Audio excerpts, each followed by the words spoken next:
Hello, আমি doctor Sudeshna Saha, consultant gynaecologist and laparoscopic surgeon. আজকে laparoscopic সিরিজের আরেকটা ইন্টারেস্টিং টপিক নিয়ে আমরা এসে পড়েছি। ল্যাপারোস্কোপিক সার্জারির আপনার প্ল্যান হয়েছে, কিন্তু আপনি জানতে ইন্টারেস্টেড যে আপনি কতদিন পরে গাড়ি ড্রাইভ করতে পারবেন অথবা স্কুটি চালাতে পারবেন। এই ক্ষেত্রে যেটা প্রোটোকল সেটা হচ্ছে যে ফার্স্ট 7 days যেহেতু আপনি ডিফারেন্ট মেডিকেশনস এর আন্ডারে থাকেন, আপনার রিফ্লেক্সেস হ্যাম্পার হতে পারে, তাই ফার্স্ট 7 days ড্রাইভ করা is not recommended.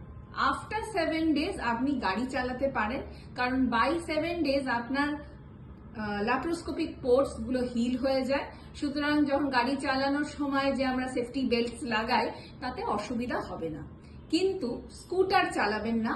Scooter generally আমরা বলি যে 15 days পর থেকে চালাবেন, কারণ স্কুটার বা টু হুইলার্স চালাতে গেলে যে রিফ্লেক্স বা যে কোর স্ট্রেংথটা লাগে সেটা আরেকটু টাইম লাগে। So drive car safely after 7 days আর স্কুটার চালান আফটার 15 days। Thank you.